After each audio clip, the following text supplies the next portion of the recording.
Leroto mu programu yathu tikupitiriza nkhani yathu yomwe tidayamba sabata yatha pamene timamva ndi kuona zomwe anzathu kusisya kwa tiye mbwana akuchita pofuna kuchepetsa matenda otsekula mimba makamakanso akolera omwe amakhala kuvuta kwa nthawi yayitali m'madera amene ali mphepete mwa nyanja makamaka kuno kubuwa ku usisya. Komatu mwina mongo kumbutsana sabata yatha tidalikiza pati kapena chamuyaya ichi si chamuyaya mmene amanena kuti palibe chamuyaya otafika sosiya muyaya babu lomwe mwaliona nkatiro ili ngati mtima kapena nucleus ya otafika yonse ndeno babu ili kapena kendoyo imakhala ndi life span, so mankhwala amene ali nkati mumu amatha kukhala 2.5 to 3 years 2.5 to 3 years kenako imakhala kuti atani atha ntchito mankhwala aja mukamaza mweso maza amenaja muzakhala kuti mukumwa maza amene sali treated, so anthu tiyambaso kusegula so mimba, so anthu timapanga advice kuti ichichi azichipanga observe ikazafika 3 years ndikuti akwena kuti atani akwena kuti asinthe. Eyedu nkhani yathu tidayisira pamenepa ndipo lero Emmanuel Njiko apitiriza nkhani yonse.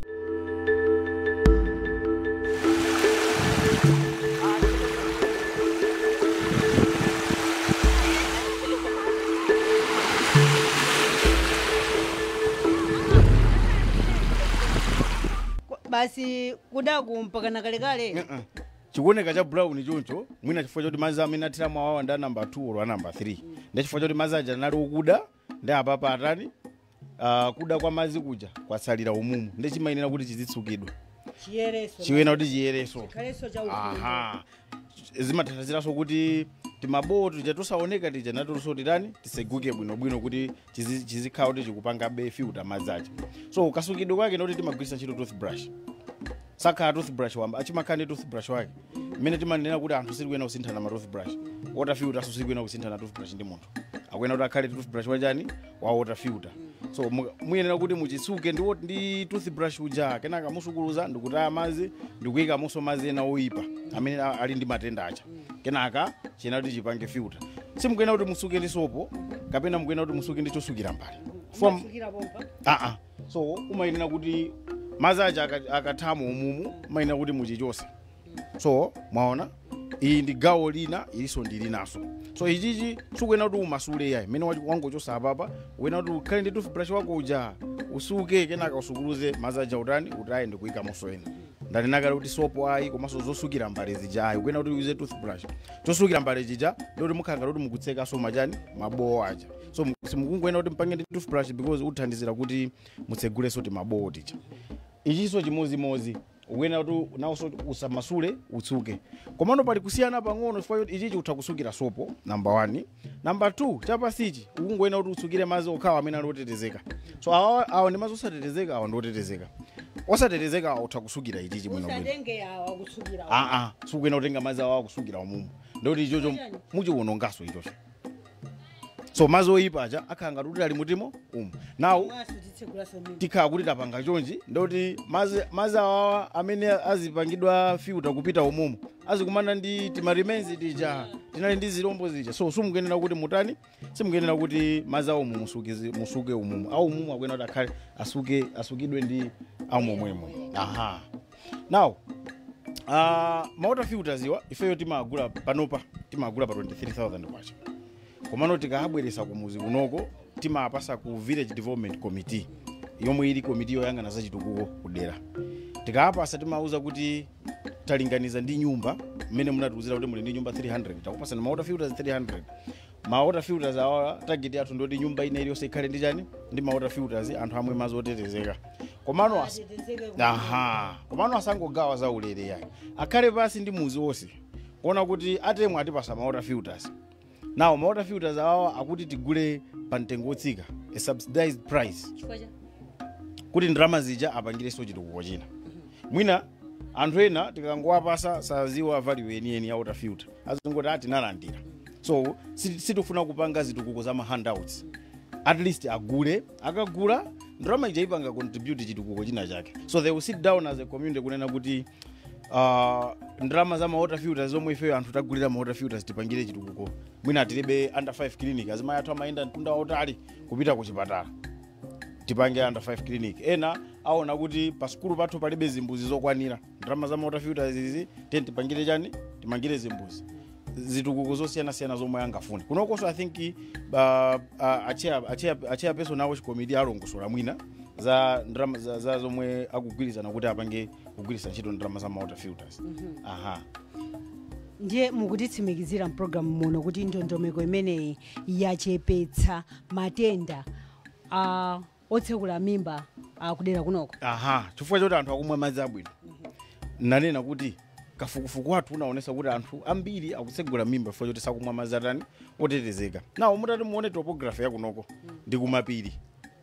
Then kwina kukuli nyanja. So mwina water board zitakhala zovuta kuti Northern Region Water Board inene kuti tikafikise type. Komanso mukayangana mandate ya Northern Region Water Board akuzana kuti iwo they supply madzi ma urban areas. So rural areas ndekuti kumakhala ma water users association amene mwina funding yawo imakhala ndiyo chepekera. So ifeyo tikuthandizira boma kuti anthu amamizi komanso malo amene pipe water or tap water itakhala yovuta kuti ikafikire itani ifikire kumeneko. So ndi ichi ndekuti uli ndi water board. Uli ndi tap water, uliso ndi treatment urgent center ya mazi. Uli ndi plant ya yopangira treat mazi. So ukupanga treat mazi komanso ukumwa mazi amene ali abwino. So water board ija taibweresa mu household ya wina ali yes. Amene angapezeke ndi ichi zikoma. Akuterotu kuti anthu kudera kunoko atetezeka chifukwa cha water filter imene nzathu amenewa atemwa abweretsera kunoko. Taona ndithu banja limeneli likunena kuti ayi panopa nkhani ya otsekula mimba kandikolera amene nthaina yake adakhanga adafikako nyumba muno panopa mbiri yakali ndipo iwo watsopano ali ndi umoyo wa Thanzi chifukwa chonena kuti akutsatira ndondomeko zoyenerera zonena kuti ziwathandizire. Mbali inanso imene wowa akulimbikitsa ndionena kuti khomo lililonse likuyenera kukhala ndi chimbudzi pozindikira kuti ngakhale ndi madzi abwino komanso ngati kuchimbudzi sikuli bwino matenda sangathe kutha pa khomo. Ndi akulimbikitsanso nkhani imeneyi. Kodi kunkhani kumene kukwa anzathu kunoko zidali bwanji ndipo kuthandizika motani? Tiyeni tikimve kuchokera makamaka ku household ina yomwe naonso adalimbe chimbudzi kuti kodi zidawakhudza bwanji panopa kutetezeka motani.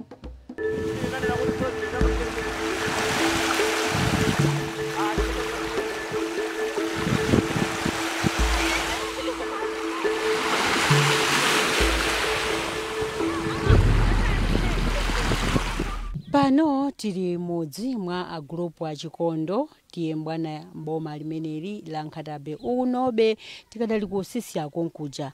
Ndiye mu programu yathu imeneyi tinamvapo ndithu Emmanuel Njiko akufotokoza kuti iwonso ngati gawo limene akutengapo pofuna kuonetsetsa kuti anthu kunoko akukhala ndi umoyo wa Thanzi pamene akupewa matenda akutsegula mimba amene akhala ndithu akuvuta kwambiri mu chigwa chimenechi cha nyanja imene ya Malawi. Ndikulimbikitsa kuti anthu kunoko adzigwiritsa ntchito matoileti komanso kuti azitha kusamba m'manja mmene achoka kumene kupogwiritsa ntchito ndondomeko ya mponda giya. Ndiye pano ndili ndi amayi amene wandi mayi Victoria Kaunda, mmodzi mwa amayi amene kutsatira ndondomeko imene tifuna tiphunzirepo kodi iwowa apindula bwanji makamaka ndi ndondomeko imene. Ndakulandirani program yathu. Zikomo kwambiri ndathokoza. Ine zina langa ndine Viki Kaunda ndimachokera mudzi mwa bwana Chikondo.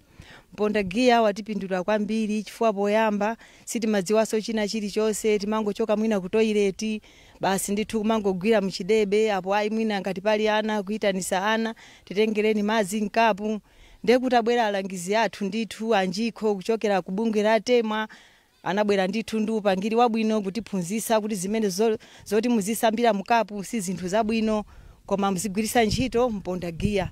Nde mponda giyawo ndithu ndumene timaulondolera ndumene mwaona uli apawo.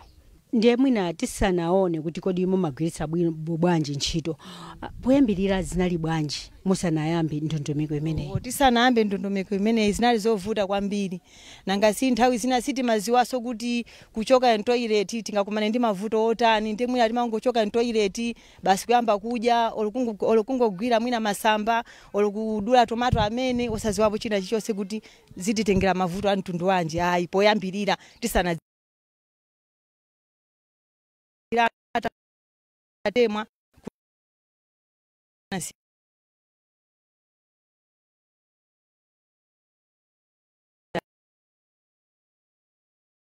timakumana ndi mavuto monga ngati kutsegula mimba mwazizizi.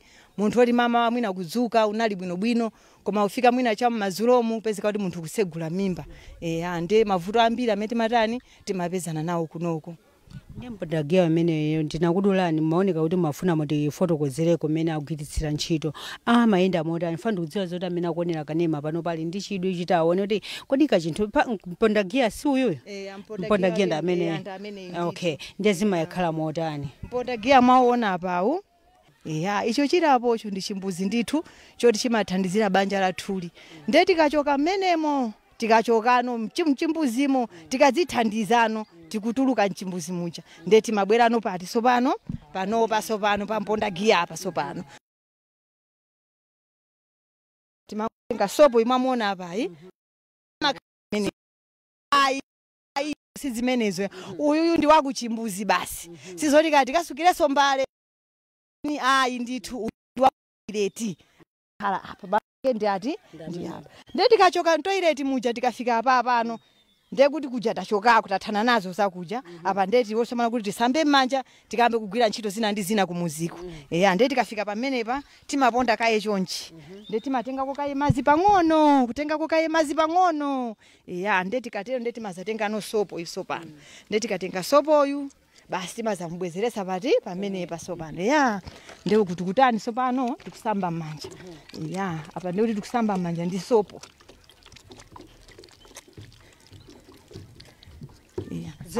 Zizi ndi zinthu zoti simumazidziwa. Sitimazidziwa iyapo. Chikhalireni chibadwireni zinthu zangu kuti pesa titakula kale. Ndithu mene mukutionera mmene tikusambira mmanjamu ndithu ndi zinthu zonyadisa kwambiri ndiponso za chilendo zoti ya ndithu atemwa atiphunzitsa zinthu zambiri ndithu. Apa tikatende kuti tamalizano zonse sopano.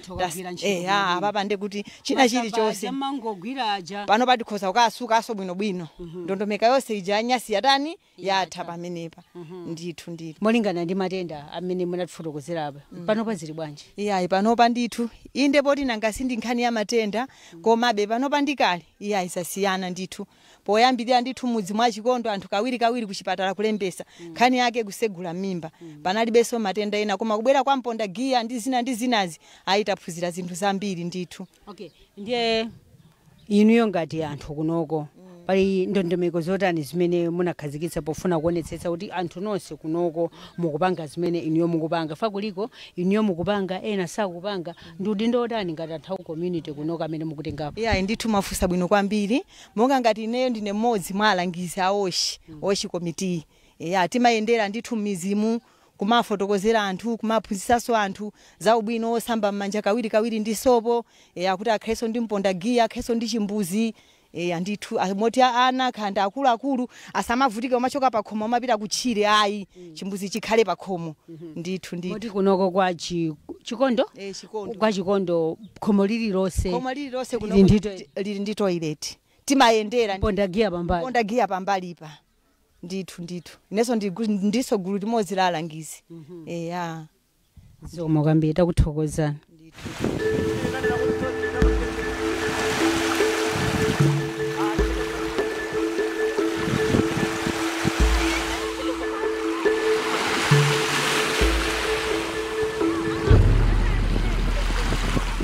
Monga tamvera kuti anzathu amenewa atemwa sustainable community development akugwira ntchito ndi anthu akudera kunoko pofuna kuonetsetsa kuti matenda awa otsekula mimba amene amakhala akulu kwambiri kudera kunoko athe kufika poti kapenanso tine kuti kuchepa famwina sangathere koma kuti achepe potsatira ndondomeko zoyenerera za ukhondo. Iwowa akugwira ntchito ndi komiti ya WASH yomwe imayang'ana za ukhondo kudera kunoko makamaka kuno kubuwa.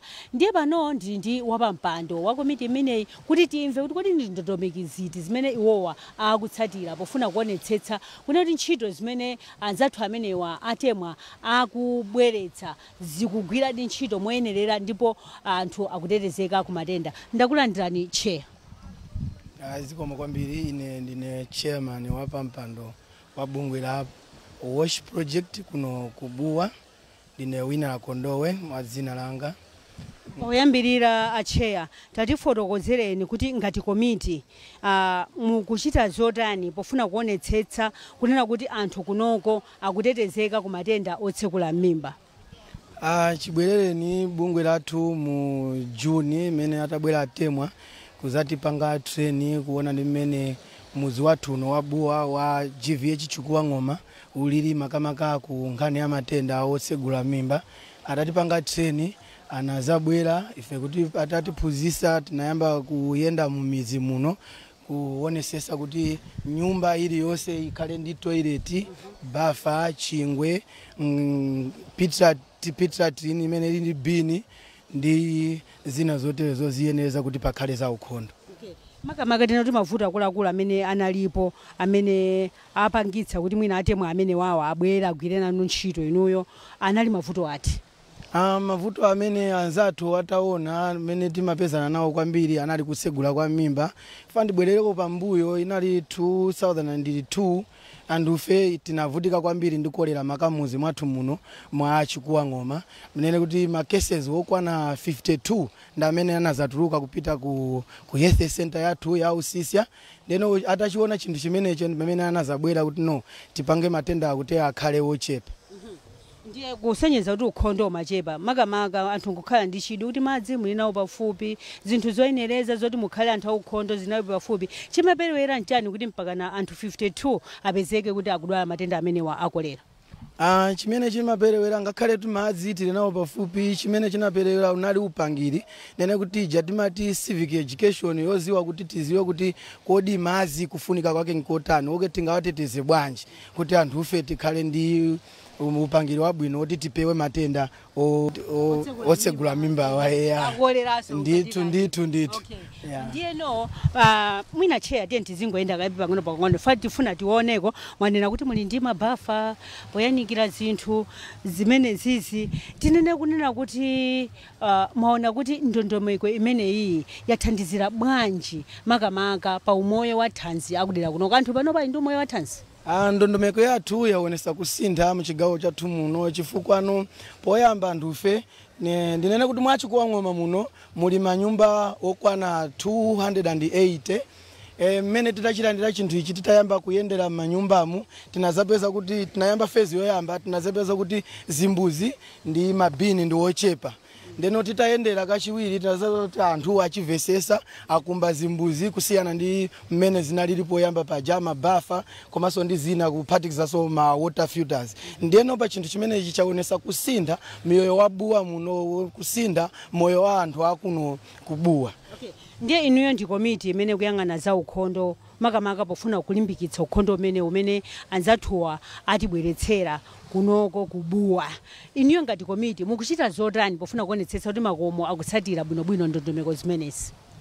Ifeyo ku program yathu ya ife ya komiti pa mwezi timayendera kokwana kanayi nene pa wiki timayendera kamozi mu mizimu kusonyeza ori kupanga verify kuti zija tukuyendera zikugwira di ntchito and pakati pano we hope kuti zinthu zonse zijazikutani zikugwira ntchito chifukwa mabafa amangidwa, zimbuzi zamangidwa, mabini akumbidwa, zingwe zamangidwa, matandala oyanikapo mbale zikugwira, ma water filters akugulisidwa. Ndiye madera amene ali mphepete mwa nyanja si kubuwa kokha kuno kusisya kumene tili mboma la Nkatabe ni madera ndithu ambiri. Mungawauze zotani makamaka pa nkhani imene iyi yonena kuti aziteteze ku matenda amene wawa otsekula mimba? Anzangawo ndingawuze kuti kukhala ndi nyanja si kuti kukhala ndi madzi otetezeka. Chofunika ndichoti munthu ukatunga madzi pafunika kuti utenge chlorine uthire madzi. Amene ali ndi ma water filters, amene ali ndi mankhwala kale mkati, titunge madzi tikaike ma water filters kuti timwe madzi otetezeka. Komanso amene alibe pafunika pakhale upangiri weniweni woti anthu aja aphunzitsidwe aziwe ubwino wa kasamalidwe ka madzi kuti tipewe matenda. Okay. Ndiye tamvetsedwa kuchokera ku bungwe limene la temwa limene likuyang'ana za ukhondo kudera kunoko imwe kukuthandizirani kunena kuti kukupatsani ma water filters amenewa komano mukumatha kuwagulitsa pa mtengo ozizira. Makamaka mukuona kuti ndondomeko imene iyi ithandizira bwanji pa umoyo wanu wa Thanzi olinganirana kuti ndi ndalama imene iniyo mutapeze masomphenya anu ndi otani? Ndondomeko iyi kuthandizira chifukwa masomphenya athu ndoti water filter imodzi tikugulisana muno 7,000 pamene temwa yatibweresera ma water filter okwana 300 kuyerekeza ndi manyumba amene ali muno mwachikuwa ng'ombe. Ndeno zikatha kugulisidwa masomphenya athu olopangiri wathu ndiwoti tifuna kuti tipeze madzi abwino ochokera ku mtsinje amene tizimwa madzi kuti akhaleso otetezeka kupitira manyumba onse amene ali kuno kubuwa. Chifukwa ndi pamene pali cholinga chathu. Mufuna musiye awawa munyanja awa chifukwa chani? Akunyanja awa of course timatenga chifukwa no muli mtsinje nthawi ya mvula itilimo iyi misinje imanza nyamula zinthu imanza kokolola zinthu zimene zili nyasi zoyipa kukati tayira nyanja pamene ife anthu timatenga so madzi okumwa muti okumwa mnyanja enawo chimakhala kusavesesedwa chifukwa inde mankhwala alipo chlorine timapezeka nayo koma si manyumba onse chifukwa enawo kumakhala kuvuta kuvesesa chifukwa timakhalapo kuti tili ndi upangiri woti wiki ina iliyonse timazayendera kuwauza ubwino kuwauza kuyipa kwake kuti tonse tikhale ndi moyo wa Thanzi. Ndiye kasamalidwe ka matoilet aja munanena ndi mabafa inde titha kumwa madzi aukhondo komanso ngati mbali nayi sitikusamala bwinobwino mumalangizana zotani tingasamalire bwanji ndicho lingo tinoona kuti tisatengeso tizirombo tina toti tingathe kubweretsa matenda otsekula mimba komanso kuti tikhale ndi moyo wa Thanzi. Pambali ya ku toilet kapena mabafa andu mabafa ake ndo omwewa. Andu timawapasa upangiri kuti ku toilet kufuna kukhale kava bwinobwino, ku toilet kukhale chopyerera, ku toilet ikhale tizipanga kuti tizikonza kuti toilet iyo izioneka bwino mkati.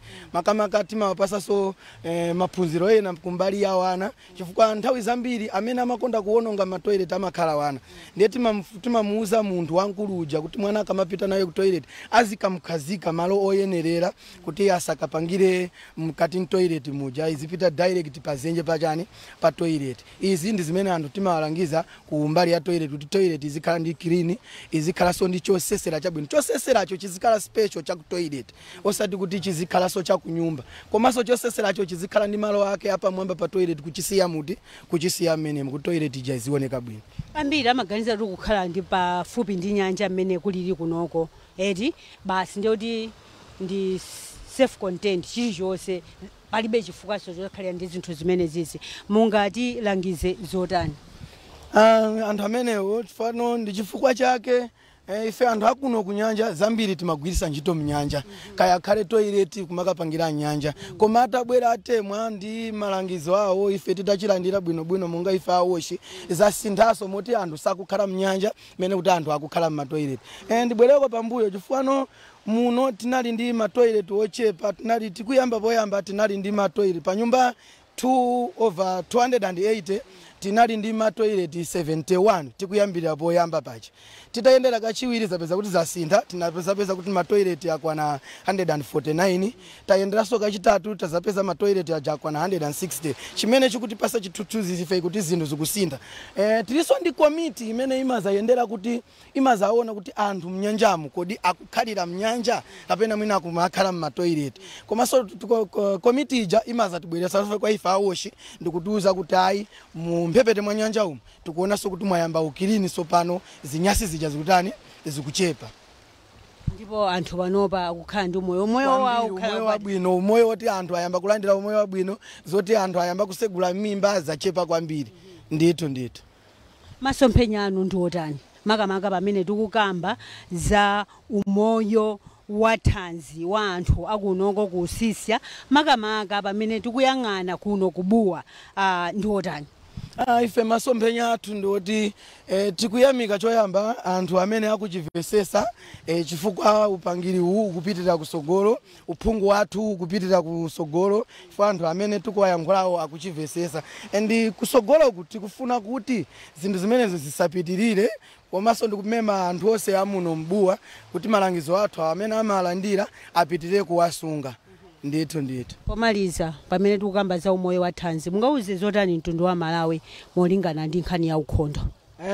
Awu mtundu wa Malawi ndikuuza kuti ndi ubwino anthu tizikhala ndi umoyo wa Thanzi chifukwa china chilichonse chimapangika kuti munthu ukakhala ndi umoyo wa Thanzi kwambiri.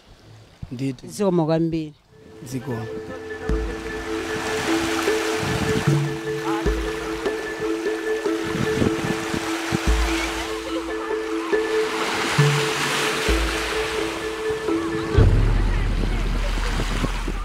Pamene tikumaliza programu yathu imeneyi ya umoyo wa Thanzi lero kuchokera kuno ku Usisya ndilinso ndi Emmanuel Njiko. Ino Anjiko tinene kuti ngati temwa mwakhutitsidwa ndi mmene zinthu zikuyendera kunoko ku Usisya pa nkhani imeneyi ya umoyo wa Thanzi wa anthu kunoko pamene mukuwathandizira kuti athe kupewa matenda otsegula mimba kuphatikizapo akolera. Nditonena kuti ndifokhutisidwa komanso mwina pena sitinakhutira kwambiri. Ndifokhutisidwa chifukwa choti zinthu zomwe tinapanga nawo plan anthuwa akumatha kuzilondoloza, so zomwe zathandizira kuti matenda otsegula mimba akhale ngati kuti akuchepa. Sine okhutira kwambiri chifukwa choti mutati muone ndikuti ife timagwira ntchito Nkatabe North, ndikuti lecture yonse ino amene akupanga ma projects ngati awawa ndife tokha. Pamene kuli mabungwe ambiri kunjako olo ku Malawi kunoko, so tikanakhala okondera kwambiri kuti mwina mabungwe ambiri atatijoina kuti tigwirire limodzi ndi cholinga choti ma areas amene amapezeka kumbali kwa nyanja kunoko ku Nkatabe North akhale kuti akutetezedwa pa nkhani ya matenda otsegula mimba. Zikomo kwambiri. Zikomo. Omoro ndimene tamalizira programu yathu kunoko ku Usisya. Kunoko makamaka timazaphunzirapo ziwiri zitatu kuti kodi anzathu amene wawo anakwaniritsa bwanji kuchepetsa matenda akolera komanso matenda ena otsegula mimba chifukwa chosowekera ukhondo. Makamaka timazaphunzira mmene anzathu atemwa Sustainable Community Development akuthandizirana nawo anthu akudera kuno kufuna kuchepetsa matenda mimba makamaka kolera. Mukudziwa bwino kunena kuti Malawi muno ngati pali dera limene nkhani za matenda a mimba ndi koposo kolera zimakhala zochulukira ndiye kunali kunoko. Koma nkhani yosangalatsa ndionena kuti panopa chifukwa cha ndondomeko zimene anzathuwa anabweretsa zathandizira kuti matenda amenewa achepe kudera kuno. Tithokoze anzathu amenewa atemwa kunena kuti akuthandizana nalo boma pofuna kuonetsetsa kuti anthu umoyo wawo kuno ku Usisya uzikhala wa Thanzi.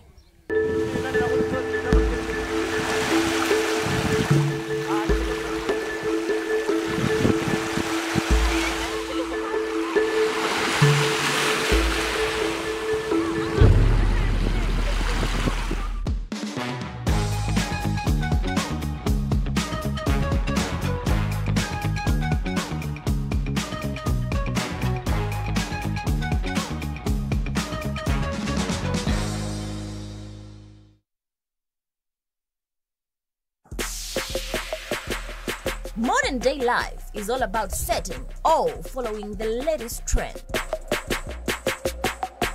Be it in fashion, technology, art and craft. Because it's either you're trending or you're not trending at all.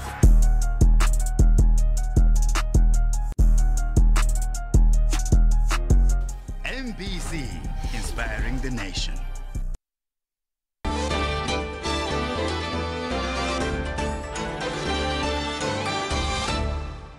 Welcome back to NHK Newsline. Here's the latest we have for you at this hour. Police in northern Japan were busy dealing with an unwelcome visitor. They say a bear has been caught and removed from a supermarket after entering the store 2 days ago. On Saturday, the bear entered the shop in Akita City and attacked a 47-year-old employee who sustained a head injury.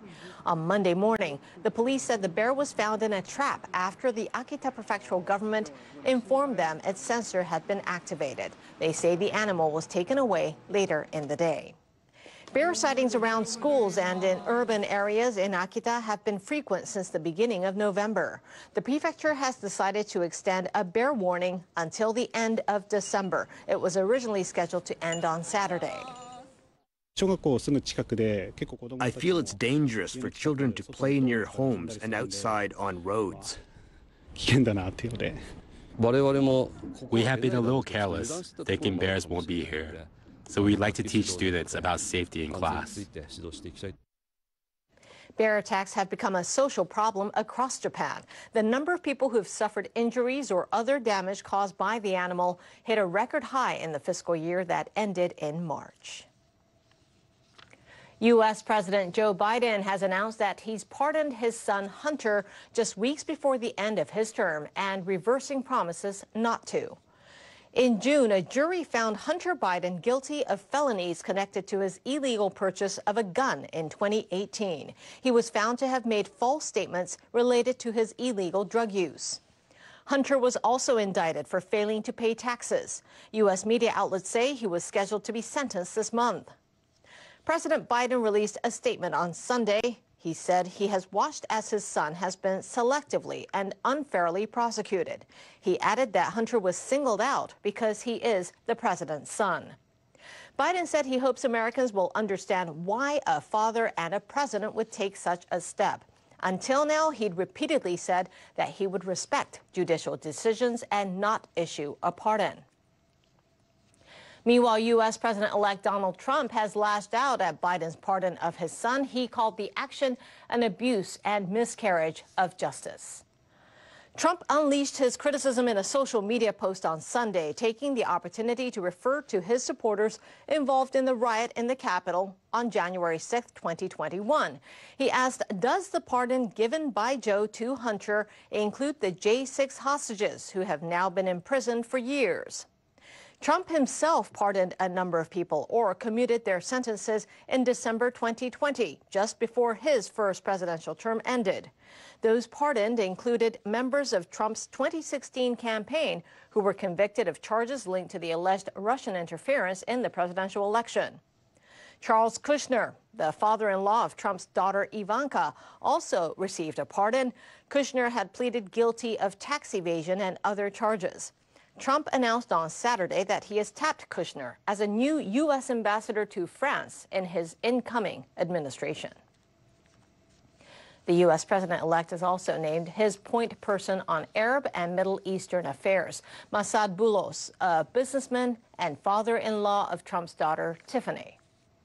In a social media post on Sunday, Trump said Boulos is a highly respected leader in the business world with extensive international experience. He also said Boulos is an unwavering supporter of peace in the Middle East.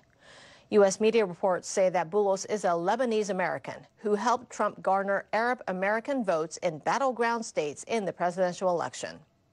Boulos reportedly has ties with Palestinians, including Palestinian Authority President Mahmoud Abbas. The announcement comes as Palestinians in Gaza could soon be facing even more humanitarian hardship. International organizations are suspending their work after an aid vehicle was hit by an Israeli airstrike. The UN Agency for Palestinian Refugees, or UNRWA, announced on Sunday it's paused aid deliveries through Kerem Shalom in southern Gaza.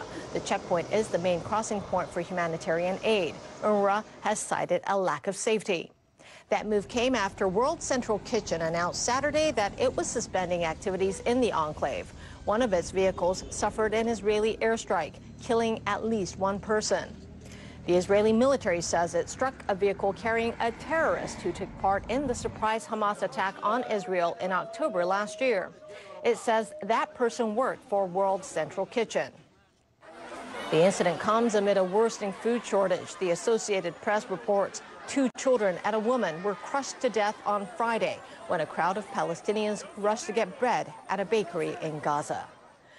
In Lebanon, a ceasefire between Israel and Hezbollah remains in effect after it was brokered between the U.S. and France. But peace talks in Gaza remain stalled.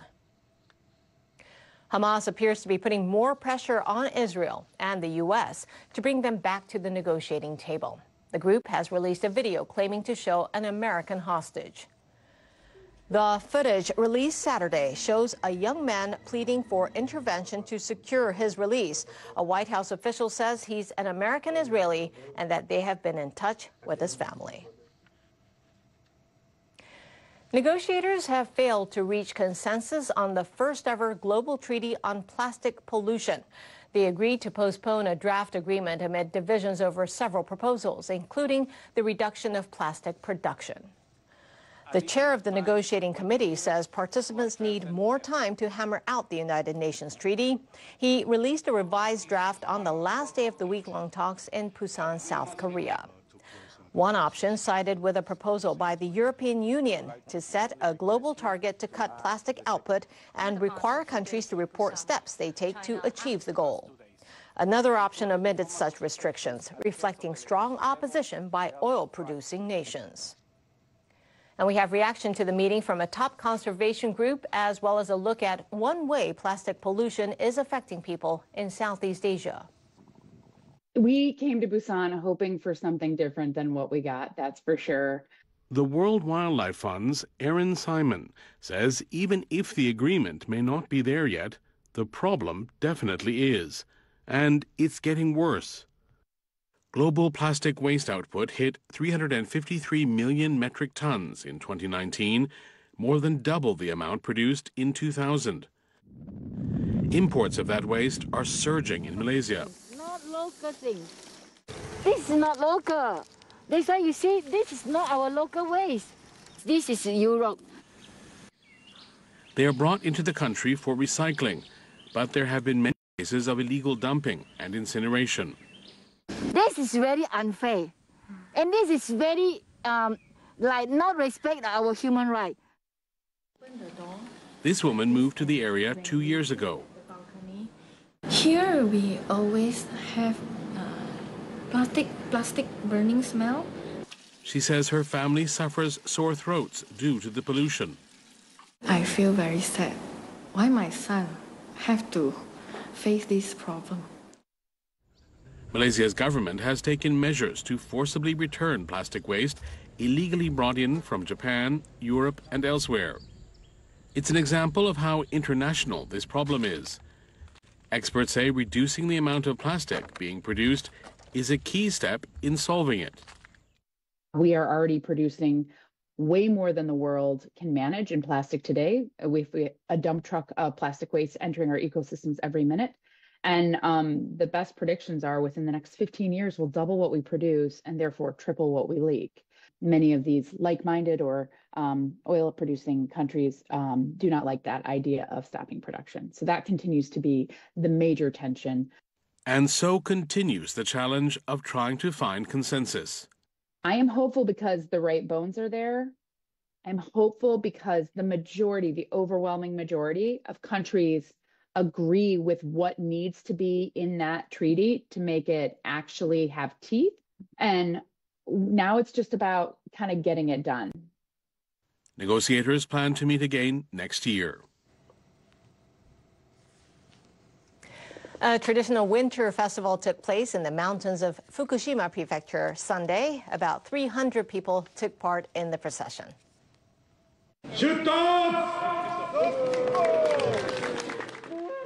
About 50 giant flags were waving as part of Nihonmatsu City's annual Kohata Banner Festival. It's set to date back over 900 years. Participants carry the 9-meter-tall flags for several kilometers to shrines at the foot of a local mountain. When December arrives, I feel like it's the season for this festival. The tradition is based on a legend dating back to the 11th century. It's said that an army had holed up on the mountain. When they saw snow blanketing the trees, they mistook it for the white banners of their enemies and fled. The Japanese government designated the festival as an important intangible folk cultural property.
And we'd like you to access the NHK World Japan website for more details.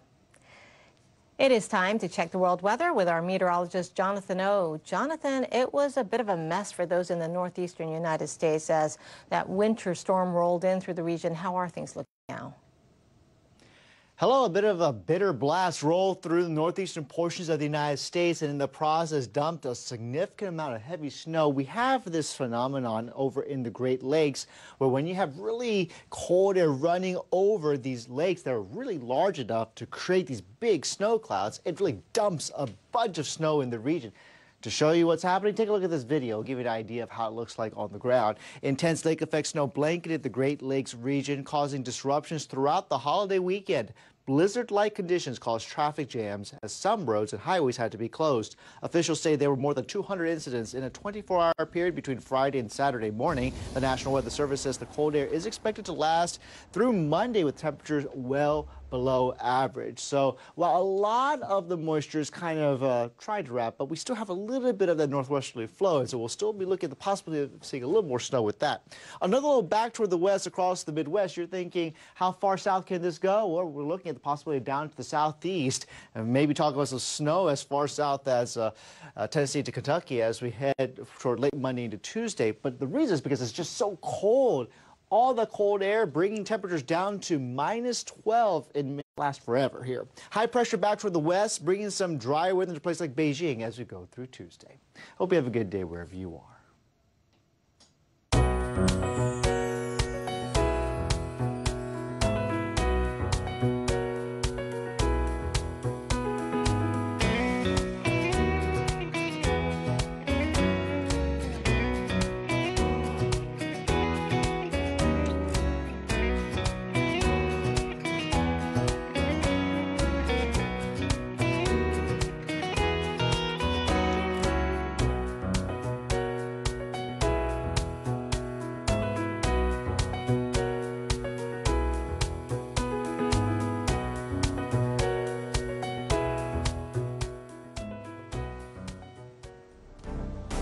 That brings us to the end of this edition of NHK Newsline. We'll have more for you soon. Thank you very much for joining us.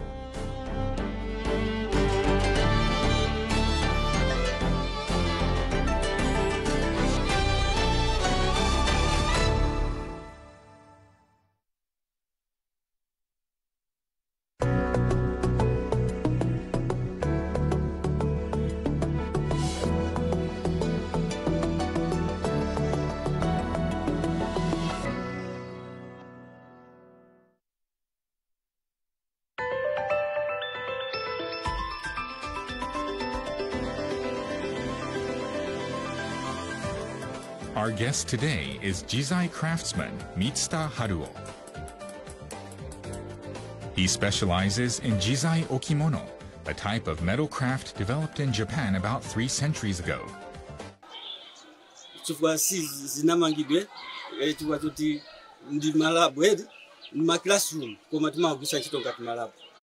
chifukwa pasikulu pano tindi ana mbiri oti amakhumbira kwambiri kuphunzira ma sciences komano chifukwa choti amangoona zoti zinthu zija zili mabukwe koma sizi kupangidwa practice ndiye amaona ngati zinthu zija zota ndizovuta kwambiri komano zikakhala zoti zinthu zija akumaziona zikuchitika ndiye akhoza kukhala ndi mtima choti ndiphunzire thereby performance yawo ikhayota ikukwera.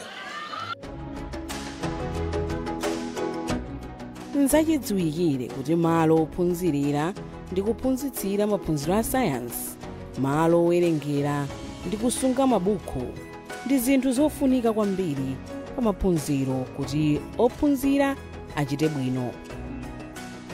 Kubwera kwa projekti ya ECOS kwadzetsa chiyembekezo kwa ophunzira, makolo komanso aphunzitsi kuti maphunziro a sayansi apita patsogolo m'dziko muno.